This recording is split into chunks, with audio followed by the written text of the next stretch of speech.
כן, רגע, עכשיו. סליחה, מספר 28 כבר עבר? השואלת, אישה נאה, בגיל מתקדם, לבושה יפה, נמרצת וקצת חסרת נשימה. כנראה מיהרה מאוד להגיע לתחנת האוטובוס בו עמדתי ביום ראשון בדרכי לחוג כתיבה. למרות השאלה, לא נראה שהיא חיכתה לתשובה. המשיכה, אני גרה כאן ממול. אני רואה ש-28 תמיד עושה בעיות. אני גרה כאן ברחוב הראשי. כאן, את רואה מרפסת עם תריס פתוח?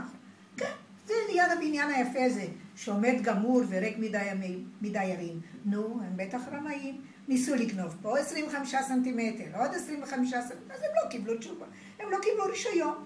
אבל את יודעת, הם כבר קיבלו חלק מעונשם. מאחורנית נכנסו גנבים, פירקו חלקים גדולים מהדירות, אביזרי סניטציה עיקריים. כן. זה מרגיז.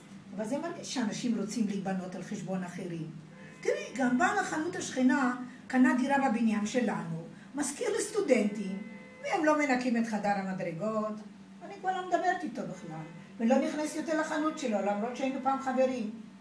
לא, אני לא קונה יותר בגדים. יש לי המון בגדים יפים, כמו שאת רואה, עוד מהזמן שהמשביר היה בהדר. אני אומרת לך, היו אז בגדים איכותיים, היום הרבה פעמים קונים שמות. אני רואה אצל הצעירים. לא, הילדים שלי, ברוך השם, לא, הם גרים בחיפה. אני אלמנה כבר 40 שנה. הילדים שלי לא בחוץ לארץ, הבת שלי גרה בפתח תקווה, אני נוסעת אליה ברכבת. הכי נוח. אבל לפני שבוע הדלת ברכבת לא נפתחה בתחנה. לא, זה לא הייתה רק בעיה שלי שלא לחצתי על כפתור. היו על ידי עוד אנשים נוספים, גם עורכי דין. מנהל הרכבת היה ממש לא נעים. אני חיכיתי לרכבת הבאה שחזרה לכיוון, ושם אני ירדתי בתחנה המתאימה. מה, אני לא יושבת בבית, אני נוסעת ובאה. פעם בשנה אני נוסעת לים המלח עם ועד הגמלאים, פעם אחרת לטבריה. אני הולכת להרצאות בכרמל כבר כמה שנים. לא היום, רק בימי שני.